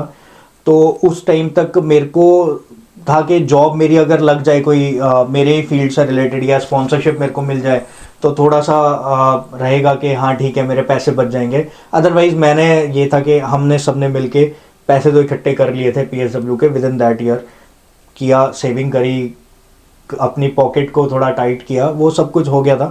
पर जॉब स्पॉन्सरशिप डे 1 से मिलना थोड़ा सा टफ है, क्योंकि आपको खुद को प्रूव करना पड़ेगा। आपकी परफॉर्मेंस वो लोग देखेंगे। कोई भी डे 1 से कर लेते हैं, बट नॉमिनल ऐसा होता है कि आपकी 1-2 महीने 3 महीने या प्रोबेशन पीरियड तक की परफॉर्मेंस तो आपको देखेंगे ही। उसके लिए वो PSW ही एक ऐसी चीज़ थी जो मेरे को लेनी ही पड़ती। मई में मेरे को एक जॉब मेरी लगी। मई में मैंने प्राइमार्क को छोड़ा, अप्रैल में मेरा रिजल्ट आ गया था। विद इन 15-20 डेज मेरी जॉब लगी, और वहाँ मैंने स्टार्ट किया सेम ही फील्ड में, सप्लाई चेन में ही मैंने स्टार्ट किया। मिनिमम वेज से थोड़ा सा ऊपर ही था सैलरी जो थी मेरी वहाँ पे, पर सीखने को काफ़ी कुछ था वहाँ पे। यहाँ का UK का जो कल्चर है, UK का मार्केट है, वो डिफरेंट तरीके से चलता है, वो इंडिया जैसा नहीं है, तो वो था। उसके बाद टीममेट्स आपके सारे इंग्लिश हैं, तो आपको कम्युनिकेट भी इंग्लिश में करना है, क्योंकि कॉलेज तक तो ऐसा होता है ना, आपका ग्रुप बन जाता है और आपकी लोकल लैंग्वेज भी चलती है वहाँ पे। पर यहाँ तो आपके पास स्कोप ही नहीं है, वो बिल्कुल बहुत है स्क्रैच से। सॉरी, उस जब इस तरह की सिचुएशन होती है तो आइल्स बहुत काम आता है। आइल्स बहुत काम आता है सर, बिल्कुल। और आई थिंक एजुकेशन जब आप पढ़ रहे होते हो तो उसमें भी आइल्स बहुत काम आता है। बिल्कुल सर। तो आइल्स करना एक अच्छी बात है, एक तरह से। एक अच्छी बात है, बिल्कुल सर। क्योंकि आइल्स में जो क्वेश्चन जिस तरह से होते हैं, वो क्वेश्चन आपको बहुत बार कुछ ऐसी जॉब्स भी होती हैं जहाँ पे कॉम्पिटेंसी रिलेटेड एग्जाम होते हैं। तो जो आइल्स में आपने क्वेश्चन किए होते हैं, वही क्वेश्चन उन कॉम्पिटेंसी रिलेटेड जॉब्स में आते हैं। बिल्कुल बिल्कुल, ये है। और यहाँ पे इंटरव्यू का भी एक सेट स्टैंडर्ड है जो आपको देना है, और उसको मैं इसमें ऐड ही करूँगा अभी, क्योंकि यहाँ स्टार मेथड है एक जो बहुत फॉलो होता है इंटरव्यू में। तो वो आप जितनी जल्दी उसको आप समझ लें, बिहेवियरल क्वेश्चंस आपसे पूछे जाते हैं, आप उसको अपनी जॉब प्रोफाइल से कैसे आप प्रिपेयर करते हैं। क्योंकि ऐसा नहीं है कि मई में मेरी जॉब लगी, मैं फेब से अप्लाई कर रहा था, मैंने फेब से ही इंटरव्यूज देने भी स्टार्ट कर दिए थे, और मेरे को बैक टू बैक रिजेक्शंस ही आ रहे थे, और मैंने बहुत लोअर प्रोफाइल से स्टार्ट किया था। Coop was the first company जहां मैंने सप्लाई चेन एडमिनिस्ट्रेटर का मैंने इंटरव्यू दिया था, ऑनलाइन इंटरव्यू था। तो बिहेवियरल क्वेश्चंस ही थे, और जो मैं नहीं समझ पाया, जो मेरा अच्छे से नहीं हुआ, और मेरे को रिजेक्शन फेस करना पड़ा। उसके बाद भी काफ़ी इंटरव्यूज हुए हैं मेरे। कितने हुए होंगे सर? इस जॉब को लैंड करने से पहले आई थिंक 5 या 6 मैं इंटरव्यूज दे चुका हूँ। और आपने नीचे से शुरू किया, मैंने बिल्कुल नीचे से शुरू किया। एक्सपीरियंस गेन करते रहे इंटरव्यू दे दे के, रिजेक्शन मिला लेकिन एक्सपीरियंस मिला साथ बिल्कुल साथ। और हर जॉब के लिए जब भी आपने जॉब को अप्लाई किया, आपने सीवी को मॉडिफाई मैंने टेलर किया हर बार, सीवी को मैंने हर बार किया। तो आप उससे लर्निंग करते गए और एट द एंड आपको ये जॉब, आपको अच्छी जॉब मिली। बिल्कुल। तो उसमें भी ना एक ऐसा होता है सर, थोड़ा प्रोसेस ना यहाँ स्लो है। आपका जो शॉर्ट लिस्टिंग प्रोसेस है वो ऐसा नहीं है कि आपने आज जॉब अप्लाई करी है तो कल आपको इंटरव्यू कॉल आ जाएगा। आपको हो सकता है उसका इंटरव्यू कॉल 1 महीने बाद या 1.5 मंथ्स के बाद आए, तो आपको ये ना पता भी नहीं होगा आपने कौन सा रिज्यूमे किया। तो मैंने उसके लिए स्ट्रेटेजी एक ये यूज करी थी कि जो भी मैं जिस भी कंपनी में अप्लाई कर रहा हूँ उसके नेम का एक फोल्डर बना के और वो रिज्यूमे उसके अंदर और उसका जेडी जो भी जॉब डिस्क्रिप्शन है वो उसके अंदर सेव करके रखूं, ताकि पता रहे कि क्या जेडी था, क्या रिज्यूमे भेजा, और आप उस हिसाब से प्रिपेयर करें। ये भी वही था कि लर्निंग ही थी मेरे लिए एक, जब हुआ क्योंकि एक कंपनी बहुत बड़ी कंपनी है, उसमें मेरे को 3 महीने बाद आया इंटरव्यू कॉल, और 3 महीने में ऐसा हुआ कि उनका जॉब भी हट गया था हर एक पोर्टल से, मैं जेडी ही नहीं देख पाया उनका क्या था। फिर बाय चांस मेरे को लिंक्डइन में किसी पोस्ट पे एक जेडी उनका मिला, तो मैंने उस हिसाब से इंटरव्यू प्रिपेयर किया। तो वो मेरे लिए वो भी एक लर्निंग थी कि गोइंग फॉरवर्ड मैं डिपेंडेंसी कम करूं चीज़ों पे, और जब मैं कर रहा हूँ रियल टाइम सेव करूँ उसको, और ताकि आगे मैं कभी भी उस चीज़ को देख पाऊँ कि मैंने क्या रिज्यूमे भेजा और क्या उनका जेडी था। तो में एक्चुअली बहुत अच्छी टिप है ये कि आप जब भी अप्लाई करते हैं, क्योंकि होता क्या है नॉर्मली जब जॉब की जरूरत होती है तो लोग क्या करते हैं कि बस यहाँ भी पोस्ट कर दो, यहाँ भी कर दो, यहाँ भी कर दो, यहाँ भी कर दो। जब कॉल आती है, अच्छा मुझे तो पता ही नहीं था कि मैंने अप्लाई की है, अब कौन सी जॉब है, तो फिर वो ढूंढने लगते हैं। तो ये एक मेरे साथ भी ऐसे हुआ है शुरू में, क्योंकि जब जॉब की जरूरत होती है ना तो बंदा डाल रहा होता है सीवी के, चलो इधर भी डाल दो, प्रिंटेड सीवी इधर भी डाल दो। आप आई थिंक जो बेस्ट टिप यहाँ पे ये है कि आप 10 की जगह 2 अप्लाई करो, पूरी मेहनत से करो, पूरी फोर्स के साथ करो कि भाई पूरा सीवी आपने अपडेट किया है, आपको यही जॉब चाहिए, आप उसमें दिखाएं। क्योंकि सीवी एक पहला पॉइंट ऑफ कम्युनिकेशन है, जब वो चाहे वो एआई पढ़ रहा है या कोई रियल पर्सन पढ़ रहा है, तो वो पहला इंटरेक्शन उसका ये है, और वो 20 सेकंड होते हैं। अगर 20 सेकंड में आपका सीवी उसको अच्छा नहीं लगा ना, कीवर्ड मैच नहीं हुए, तो सीवी बिन में जाएगा, सिंपल दैट। तो ये चीज़ एक बहुत जरूरी है कि आप हर चीज़, हर जॉब के लिए अपनी सीवी को ऑल्टर करो, वो बहुत जरूरी है। चलिए फिर उसके बाद फिर किया सर, जॉब स्टार्ट करी, वही था स्क्रैच से ही स्टार्ट करी। सप्लाई चेन 1 साल में गैप आ गया था काम में थोड़ा सा, तो चीज़ें थोड़ी सी बोलने भी लगे थे, तो वो एक था कि रिवीजन चाहिए, और बहुत फास्ट रिवीजन चाहिए आपको कि आप परफॉर्म भी करके आप दिखा सकते हैं उनको। और वो था कि ठीक है, आप एक प्रोफेशनल एक जॉब में आ गए हैं, अब आपको जो आप सीख के आए हैं वो भी वहाँ इनपुट करना है, और जो वो इंडस्ट्री है वो भी समझना है।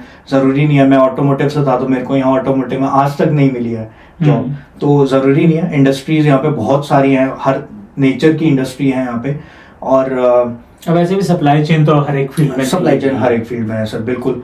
तो वो किया, उसके बाद फिर 3 मंथ्स का एक्सपीरियंस लिया, तो थोड़ा ऐसा लगा कि ठीक है अभी थोड़ा एक्सपीरियंस गेन हो गया, क्या दोबारा से मार्केट में सर्च करना स्टार्ट कर सकते हैं। तो मार्केट में दोबारा सर्च करना स्टार्ट किया। वो हो सकता है 3 मंथ्स जो आप यहाँ पे एक्सपीरियंस ले लेते हैं उसकी थोड़ी एक वैल्यू बढ़ जाती है, आपके रिज्यूमे का वेट आपका बढ़ता है। तो अच्छा, इसमें यूके में एक बहुत अच्छी खास बात ये है सुकेत, कि अगर आपका एक्सपीरियंस चाहे वो मैकडोनल्ड्स का हो, केएफसी का हो, वो एक्सपीरियंस है। ऐसा नहीं है कि आपने वो अगर वो सीवी में लिखा है, इवन आपका वॉलंटरी एक्सपीरियंस है, आपने कोई फ्री में कोई काम किया है किसी की हेल्प करने के लिए कुछ भी, तो वो भी एक्सपीरियंस काउंट होता है। तो वो एक बहुत अच्छी बात है। लेकिन इंडिया का एक्सपीरियंस यहाँ पे काउंट नहीं होता है। इंडिया का एक्सपीरियंस आपके सिर्फ और सिर्फ इंटरव्यू में जब आप बिहेवियरल आंसर्स देंगे ना, उसके लिए काम आता है कि आपने सिचुएशन को कैसे लिंक करना है, कैसे उनको एक्सप्लेन करना है।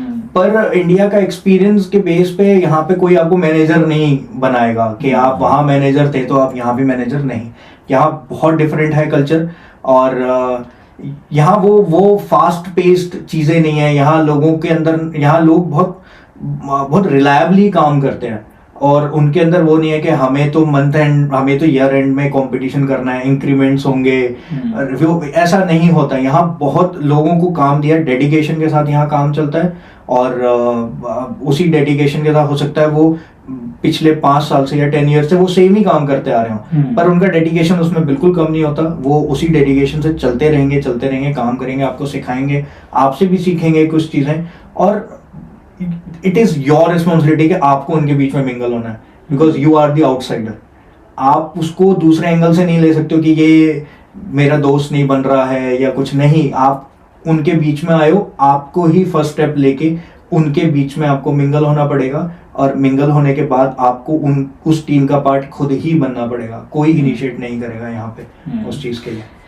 चलो, तो अभी आपको जैसे कि आपने बताया कि अब आप एक अच्छी खासी जॉब में हैं, स्पॉन्सरशिप का आप क्या कहना चाहेंगे स्पॉन्सरशिप?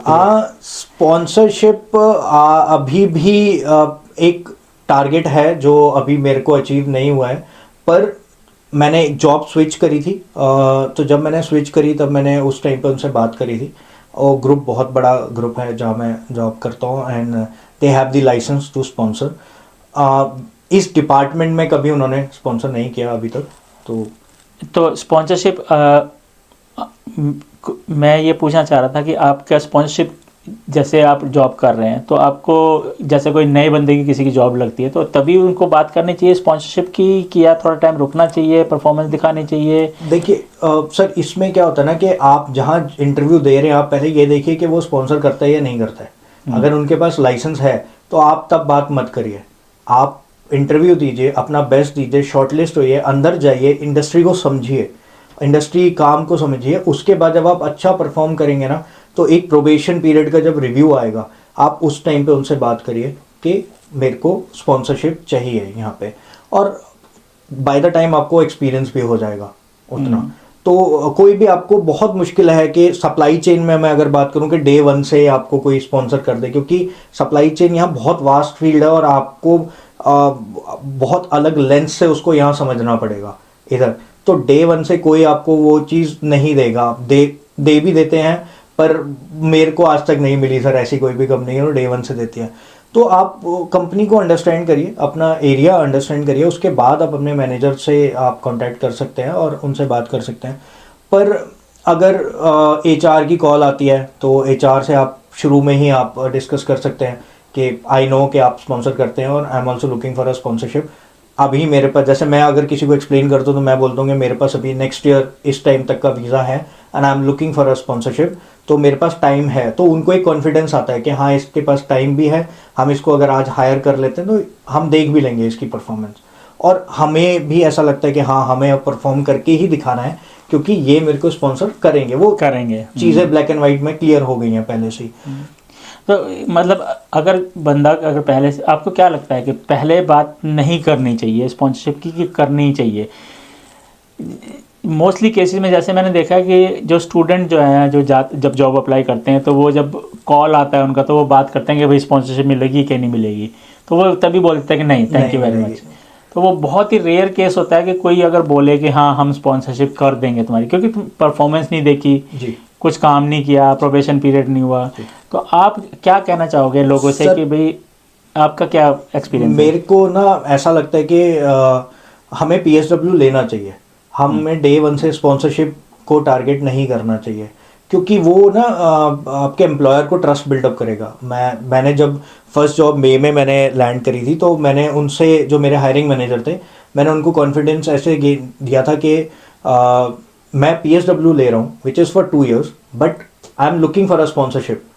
तो मैं काम करना चाहता हूँ, पर अभी 2 साल मैं अपनी तरफ से आपको दे सकता हूँ, पर उसके बाद का जो भी है टेन्योर वो आपको मुझे स्पॉन्सर करना होगा।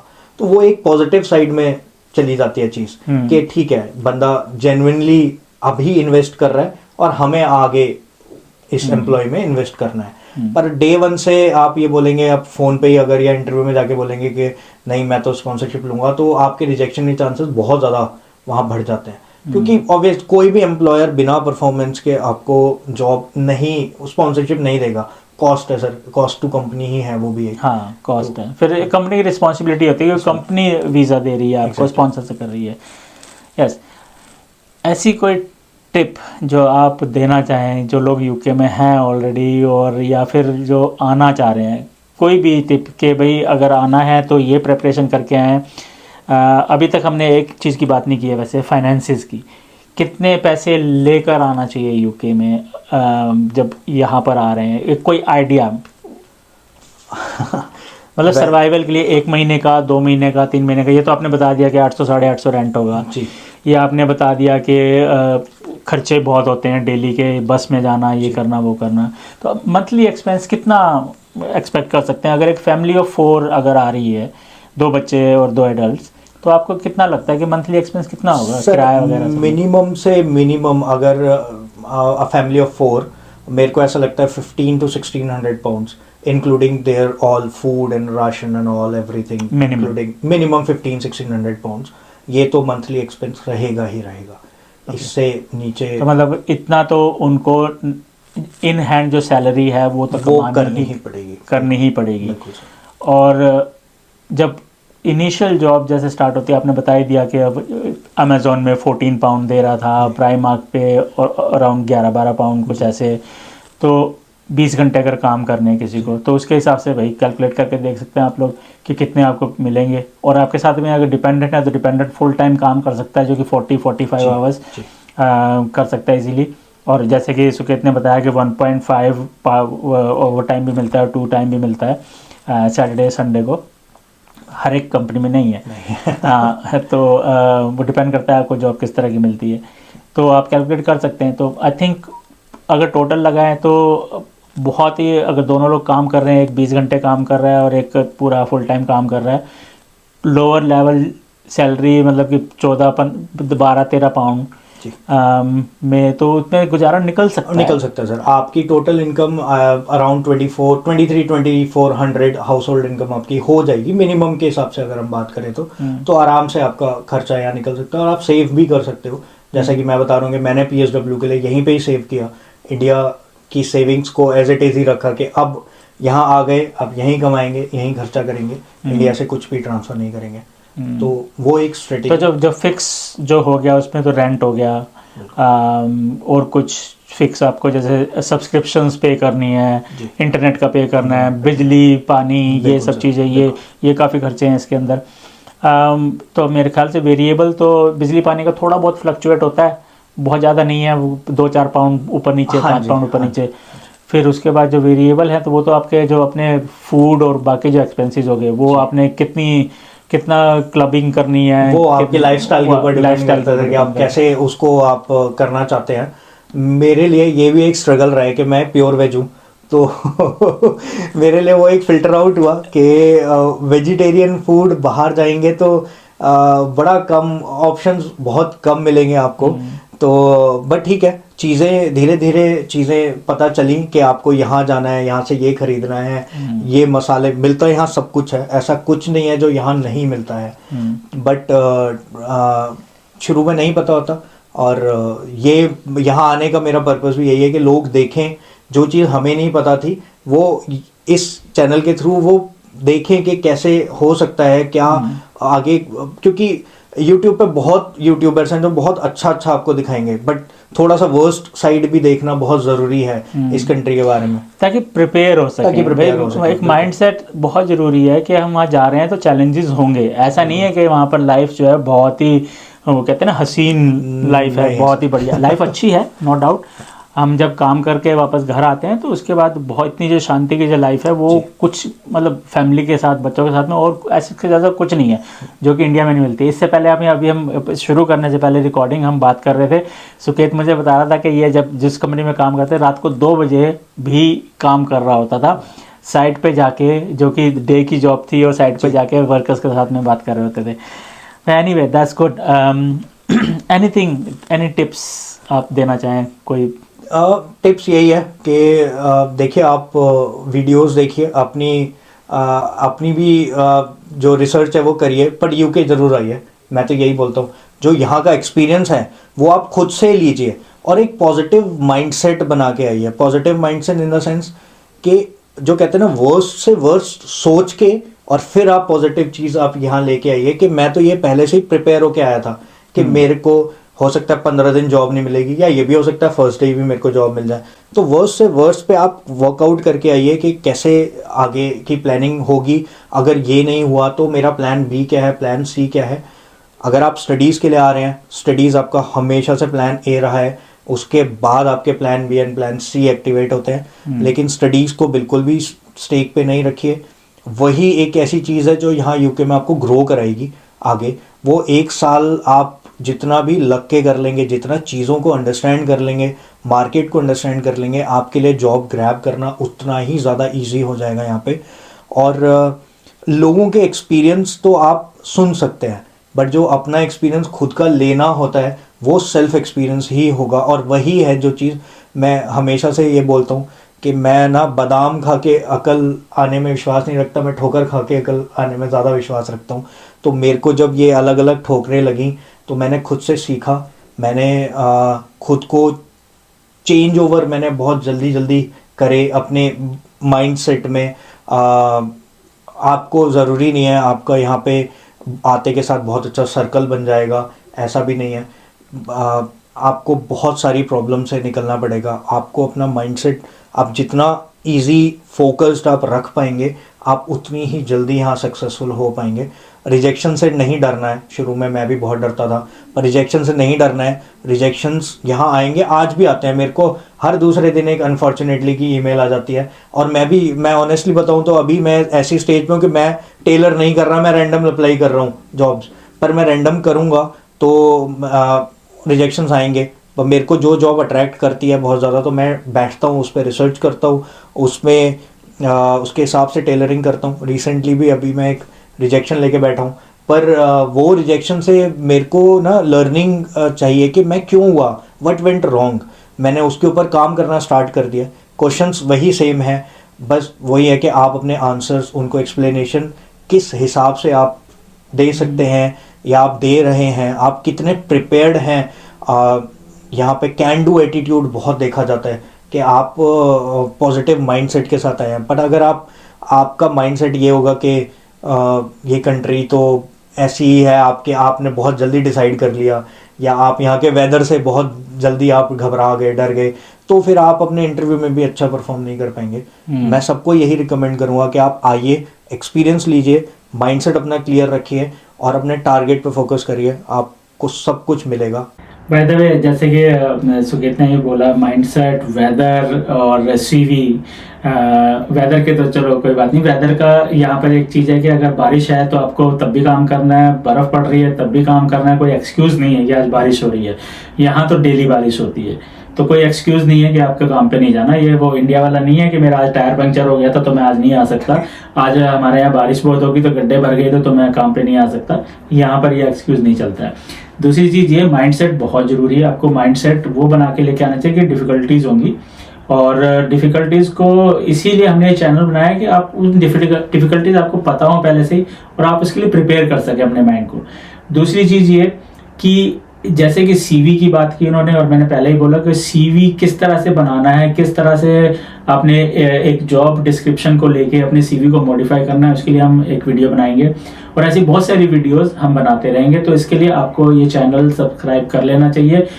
खाली 1 सेकंड लगता है सब्सक्राइब करने में, और शेयर करना चाहते हैं दूसरे लोगों के साथ आप शेयर भी कर सकते हैं। उससे लोगों का, दूसरे लोगों का भला होगा और शायद हमारे चैनल का भी भला हो जाए कि ज़्यादा से ज़्यादा लोगों तक पहुँच रहा है। जैसे कि सुकेत ने बोला कि बहुत सारे लोग इस तरह से हैं कि जो कहते हैं कि यूके में तो कुछ है ही नहीं, यहाँ तो जॉब ही नहीं मिलती और ये नहीं हो रहा। भैया जॉब मिलती है, सब मिलती है। सुकेत एक एग्जांपल है जिनको 25 डेज के अंदर जॉब मिल गई। इनकी वाइफ को within a month job मिल गई है और दोनों अब अच्छी जॉब्स कर रहे हैं, और होपफुली बाय गॉड ग्रेस इनको स्पॉन्सरशिप भी मिल जाएगी। हम दुआ करते हैं इस चीज़ की। तो भैया जॉब मिलती है। वो लोग जो 6-6 महीने, साल तक जिनको जॉब नहीं मिली है, वो इसलिए जॉब नहीं मिली है क्योंकि वो ना तो उन्होंने कभी सीवी मॉडिफाई किया, ना वो कभी यूनिवर्सिटी जाते हैं। बस वो जाके सीवी को फेंक रहे हैं कि भाई ये भी ले लो, ये भी ले लो, ये भी ले लो। तो वो सीवी उनका रद्दी में ही जा रहा है, वो खाली टाइम वेस्ट कर रहे हैं, पैसे वेस्ट कर रहे हैं। तो उन लोगों को भी ये इस तरह के चैनल जिनको जॉब नहीं मिल रही है, तो आप ये चैनल देखें, और इस चैनल के जरिए हम आपको बताएंगे और लोगों को। सुकेत जैसे हमारे बहुत सारे ऐसे अजीज़ हैं जो कि आपसे अपना एक्सपीरियंस शेयर करेंगे। तो Suket ji, I think this is the end of podcast, तो thank you very much for Thank you, sir. Coming today. Thank you. बहुत अच्छा लगा आपसे बात करके, और आपने बहुत सारी अच्छी टिप्स दी हमारे व्यूअर्स को। तो हम आई थिंक आपको एक दो बार जरूर और आना पड़ेगा बिल्कुल और सर। टिप्स शेयर करने के लिए। बिल्कुल सर। तो आई थिंक अभी बहुत सारी चीज़ें जो हम स्टोरीज पहले बात कर रहे थे, वो स्टोरीज अभी ऐड ऑन होनी बाकी हैं। जी, जी। और आपकी वाइफ को भी हम इनवाइट करेंगे जरूर, क्योंकि वो सर। डिपेंडेंट वीज़ा पे हैं। आई थिंक उनका पर्सपेक्टिव अलग होगा। बिल्कुल। तो thank you very much, will see you again. Thank you.